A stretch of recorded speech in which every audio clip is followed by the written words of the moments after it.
El capítulo número 5 vamos a ver la sexta y la séptima visión. Así que vamos a ir concluyendo las visiones de Zacarías. Y hemos titulado a esta sección del mensaje Dios se ocupa del pecado. Y vamos a estudiar cómo el Señor se ocupa del pecado, qué es lo que hace con él. Porque Zacarías capítulo 5 y por eso están estas dos visiones acá, porque tratan de un tema en común y que es precisamente cómo Dios se ocupa del pecado, cómo se ocupa del pecado del pueblo y qué hace con el pueblo una vez que le ha quitado el pecado. Y eso es lo que vamos a estudiar aquí en concreto. La sexta visión se le conoce como la visión del rollo volante. Y ahí yo tengo una imagen de referencia, porque cuando yo leí la visión y aparece un rollo, me imagino un rollo pequeño, como los que a veces vemos en las películas, ¿verdad? Porque ellos escribían todos los textos en papel en rollo. Pero cuando analizando el tema y vemos el tamaño del rollo, es como lo vemos ahí en la foto. Es un rollo bastante grande. Ahí está como la proporción de una persona que lo está observando. Se los cuento por si no se ve muy bien en sus pantallas. Pero hay una persona abajo como referencia de tamaño y arriba está todo este rollo escrito. Así que eso tenemos que imaginarnos cuando leamos esta visión.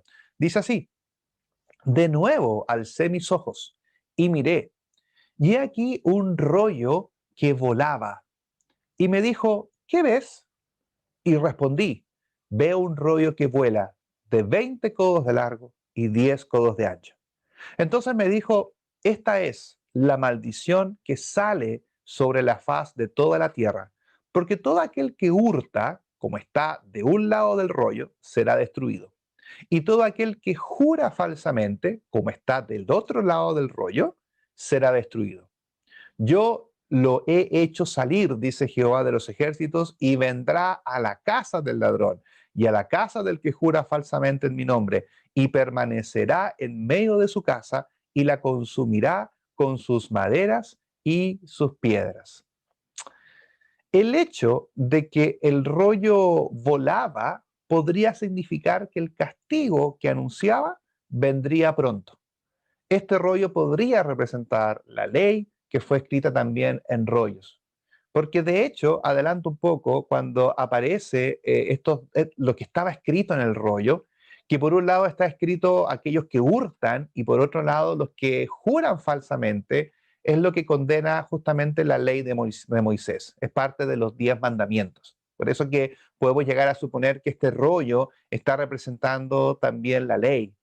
Llama la atención el tamaño, como bien les contaba, el tamaño del rollo, porque el rollo tiene alrededor de 9 por 4,5 metros, que era un tamaño inusual para un rollo, pero bastante largo para que todos pudieran leerlo. Y como dato anecdótico, el tamaño que tiene el rollo es el mismo tamaño o dimensión que tiene el lugar santo en el tabernáculo. Eso también llama la atención porque en el capítulo anterior recordábamos el menorá y ahora tenemos que también estaba en el lugar santo y ahora en el lugar santo tenemos por lo tanto el recuerdo del tamaño o de la dimensión en vista de que aquel rollo era del mismo tamaño del lugar santo que en el tabernáculo, puede que haya tenido la intención de recordarles a los que vieron y oyeron al respecto su responsabilidad de cumplir con el llamado de Dios a la santidad. Porque este es un rollo que viene a condenar también, ¿no? Viene a condenar que son los pecados que se mencionan acá, viene a condenar el pecado del hurto y del jurar falsamente. Al parecer se mencionan los dos pecados más frecuentes del pueblo en esa misma época y que condena el octavo y el noveno mandamiento. Quienes recuerdan las tablas de la ley, precisamente el hurto y el robar era el octavo mandamiento de lo que no se tenía que hacer. Y el noveno mandamiento era aquel que juraba falsamente. Por lo tanto, se toman estos dos pecados que son, al parecer, los más frecuentes de la época, y el Señor les entrega un rollo que viene volando y que viene a condenar. Y mucho ojo, que esa condenación es dura, porque nadie se puede esconder. Dice el versículo 4, que yo lo he hecho salir, dice Jehová de los ejércitos, y vendrá a la casa del ladrón y a la casa del que jura falsamente en mi nombre. Es como si el rollo entrase a las casas, ¿no? Es como que me recuerda, ya que estamos hablando del Éxodo, cuando el Señor manda a la muerte, ¿verdad? Y mata a todos los primogénitos, entrando a las casas de todos los primogénitos egipcios a la medianoche. Entonces aquí nadie se salva, tiene como la misma lógica, viene de la misma, te viene recordando las mismas cosas, te recuerda Éxodo, te recuerda los rollos, la ley, los mandamientos y te recuerda lo que sucedió también en esa misma época, en esos mismos años. Por ende, lo que está haciendo aquí el Señor es que nadie escapa del pecado. De hecho, en esta visión realiza un hincapié en que ninguno de los judíos podría quebrantar la ley con impunidad. Y este carácter de Dios creo que es el carácter que nosotros hoy en día también tenemos que recordar. Tenemos que tener súper claro nosotros de que ninguno, hombre o mujer en esta tierra, va a quedar impune ante los pecados que ha cometido. Si muere en el pecado, el Señor va a cumplir su palabra. Todos van a pagar por sus hechos. Eso es lo que le está diciendo en ese tiempo. Ya le está diciendo el Señor al pueblo, de que ustedes están pecando en estas dos cosas, así que nadie va a quedar impune. El rollo que puede simbolizar la palabra del Señor, los dichos del Señor, esos dichos te van a condenar. Esos dichos te van a buscar, te van a buscar a la casa, te van a condenar, no vas a quedar impune. Esta idea del gran perdonazo, de que el Dios es amor y Dios perdona a todos, ¿verdad? Y el Dios bueno. La verdad es que es bueno, Dios sí, Dios es bueno, pero no hagamos caricaturas de Dios. No resaltemos unas cualidades y dejemos otras de lado.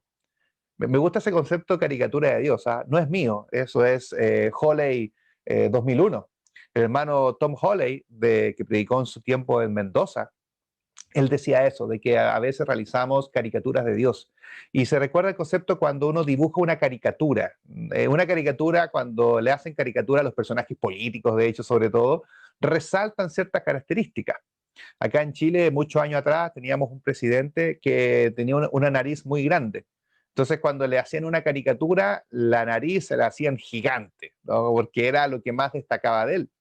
Esa es una caricatura, es resaltar ciertas cosas y ocultar otras, y es una visión tergiversada o no exacta, ¿verdad?, del original.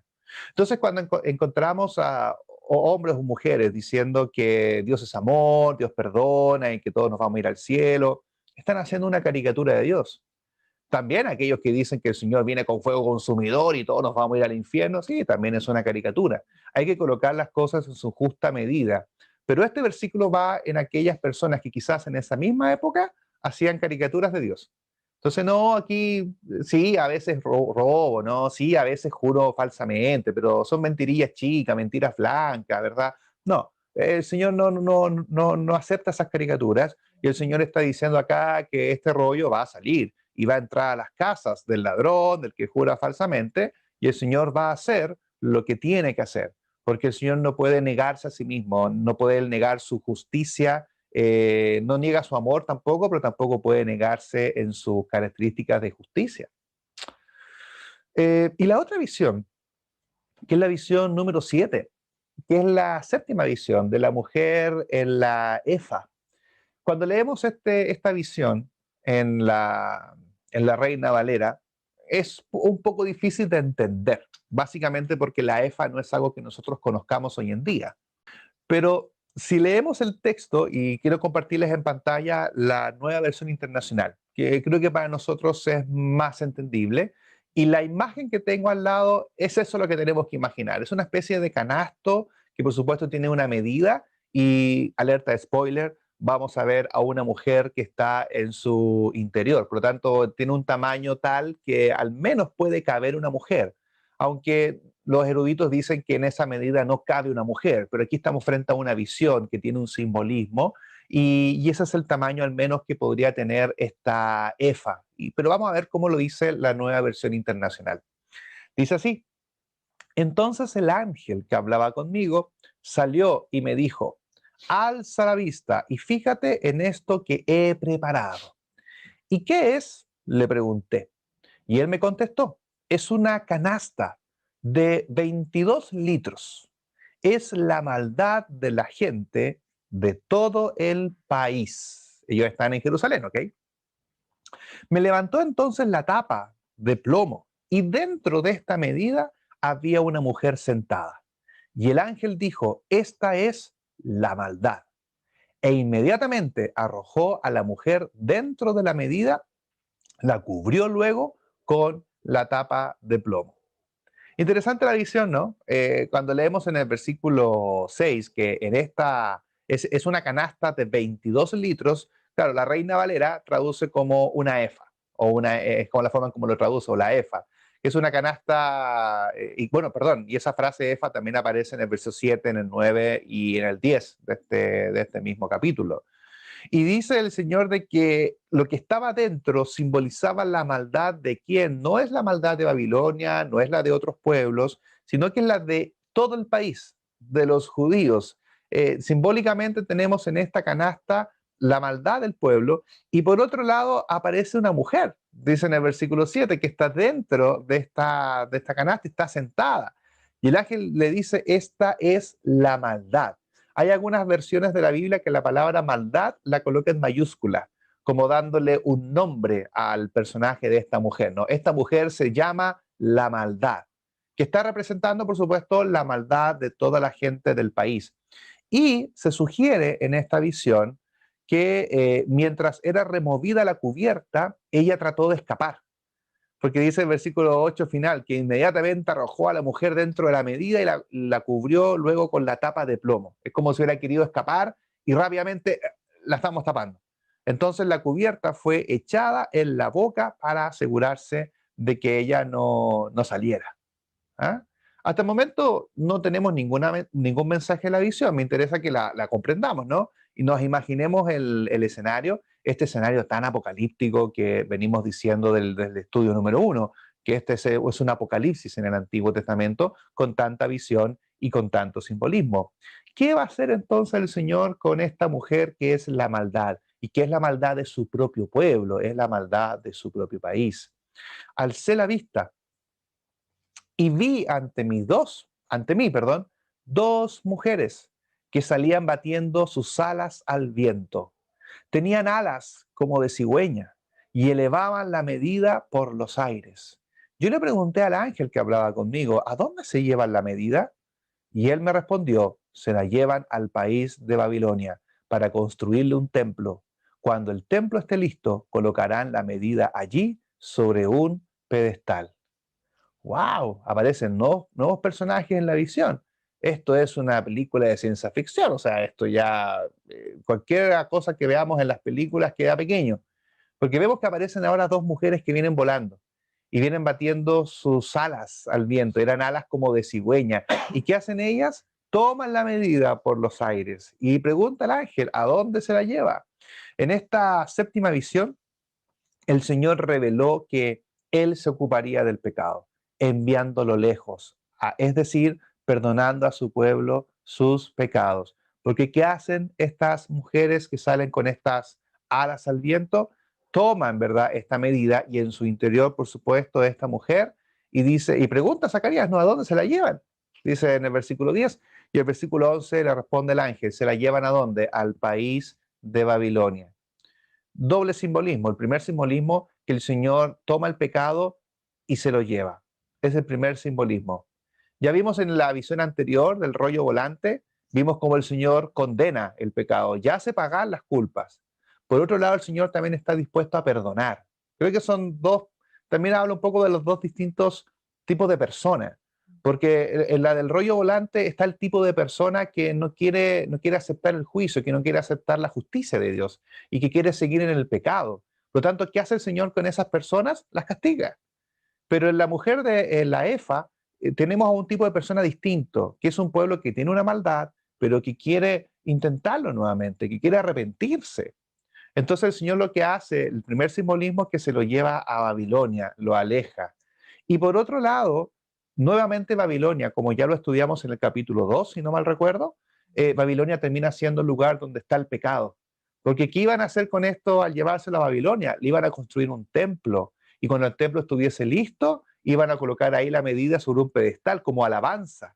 Entonces habla un poco de la idolatría de Babilonia. de que lo que estaba haciendo Babilonia era adorar al pecado o cualquier conducta que no era cercana a la ley de Dios.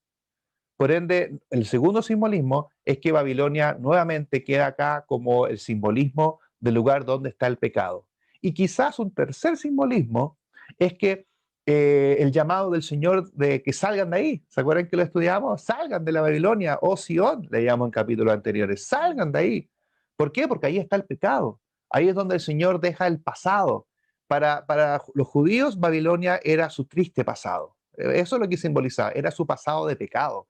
Era como la pasaron mal producto de sus pecados, donde ellos decidieron pecar abiertamente, pero tuvieron que vivir las consecuencias de su pecado. Y esa parte de su vida, eso le recordaba a ellos, recordaba su pecado y las consecuencias de su pecado. Y Jerusalén tiene que ser su nuevo presente, su lugar limpio de pecado, donde el Señor aleja todas estas cosas de ellos.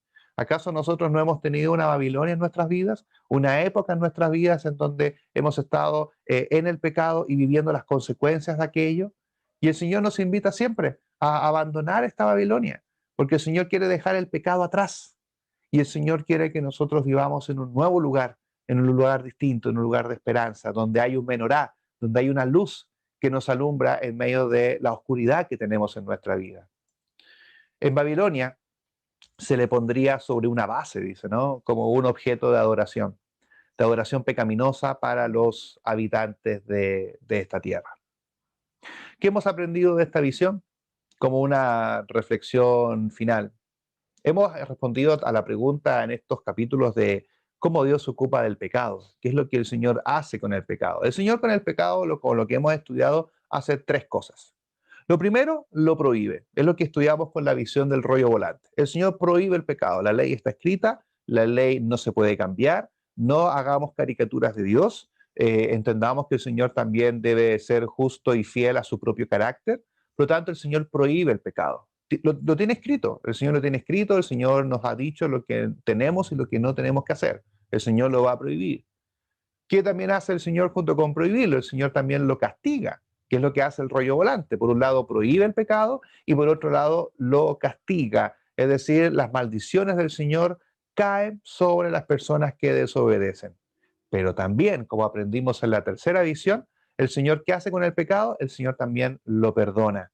Porque en esta segunda visión que estudiamos, en esta mujer llamada maldad, fue enviada lejos de la tierra del pueblo de Dios. Donde tú estás hoy en día en la iglesia del Señor, tu pecado fue arrojado fuera. Es como si tu pecado fue llevado a Babilonia, ¿no? A través de la sangre de Cristo. Y fue olvidado, porque estás en una tierra en donde mora el Espíritu de Dios. Entonces, ¿cómo Dios se ocupa del pecado? Repetimos, lo prohíbe, lo castiga, pero también lo perdona. Y creo que esta reflexión es un excelente aliento para nosotros los cristianos hoy en día. El Señor sigue actuando exactamente igual, es parte de su carácter. El Señor, como lo hizo con su pueblo, también lo hace por ti y por mí, hoy día, en este mismo instante.